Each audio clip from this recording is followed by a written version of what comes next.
Hello बच्चों, matric वाला YouTube channel पर आपका फिर से स्वागत है। आशा करता हूं कि आप लोग स्वस्थ होंगे और अपने पढ़ाई को बहुत अच्छे तरीके से कर रहे होंगे। आज के इस वीडियो लेक्चर में हम लोग क्लास 10th के भूगोल के तीसरे चैप्टर निर्माण उद्योग के बारे में पढ़ने वाले हैं।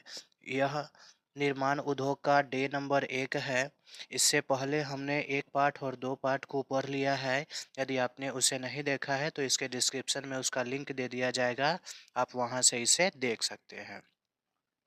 पीडीएफ के लिए आप हमें 7004349995 पर कॉल कर सकते हैं। तो आइए वीडियो को शुरू करते हैं। वीडियो को शुरू करने से पहले आपसे एक छोटा सा प्यारा सा रिक्वेस्ट है कि आप हमारे चैनल को लाइक कर दें, सब्सक्राइब कर दें, साथ ही इस वीडियो को क्या कर दें, अपने सभी दोस्तों में शेयर भी कर दें। तो आज हमारा पहला क्वेश्चन है, विनिर्माण क्या है। तो विनिर्माण क्या होता है? कच्चे माल के द्वारा जीवन के लिए उपयोगी वस्तु को तैयार करना ही जीवन के लिए उपयोगी वस्तु को तैयार करना ही क्या कहलाता है? विनिर्माण कहलाता है। जैसे लकड़ी से कागज, तो कागज हमारे दैनिक जीवन में बहुत ही उपयोगी होता है। उसी तरह चीनी से गन्ना, तो गन्ना चीनी से गन्ना, यहाँ पे गलत लिखा गया है। चीनी से गन्ना नहीं होगा, गन्ने से चीनी होगा, गन्ने से चीनी होगा। अब चलते हैं प्रश्न नंबर 2 की तरफ। सार्वजनिक उद्योग और निजी उद्योग में क्या अंतर है, यही हमें क्या करना है, स्पष्ट करना है। तो सबसे पहले सार्वजनिक उद्योग किसे कहते हैं?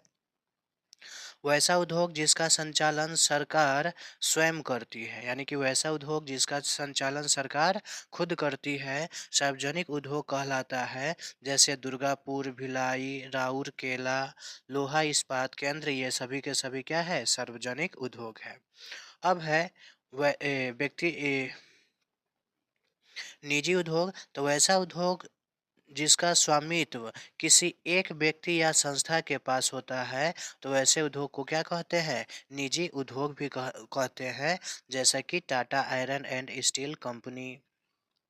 अब है प्रश्न नंबर 3, उद्योग के अस्थायीकरण के 3 कारण को लिखिए। यानी उद्योग के अस्थायीकरण के हमें क्या कारण लिखना है, 3 कारण लिखना है। तो पहला कारण हो गया हमारा कच्चे माल की उपलब्धता, दूसरा कारण है पूंजी की व्यवस्था और तीसरा कारण है बड़ा बाजार।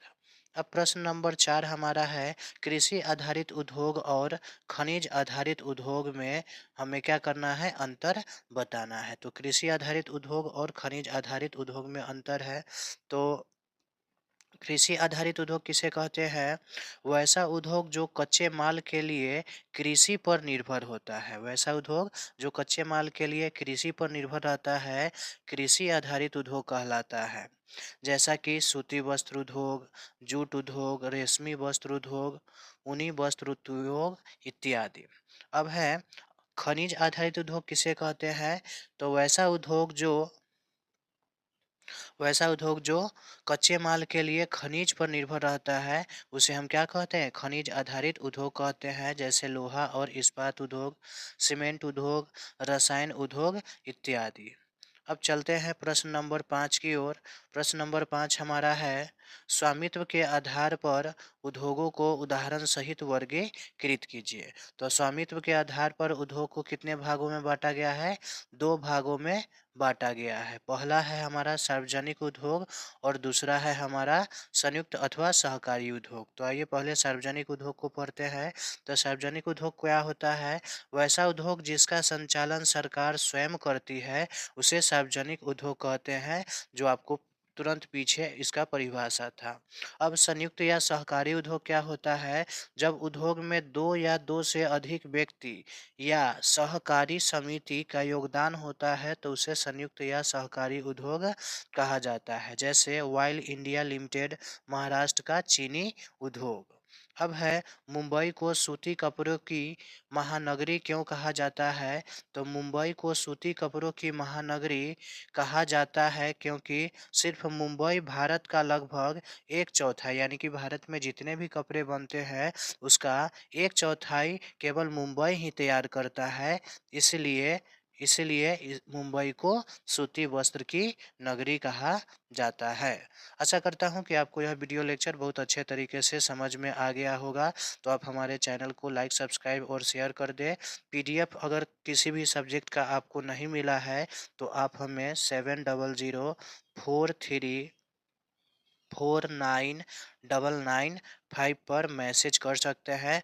आपको जो भी विषय का है उन सभी का पीडीएफ बिल्कुल फ्री में मिलेगा। तो चलते हैं, आपसे इसी के साथ विदा लेना चाहते हैं। धन्यवाद।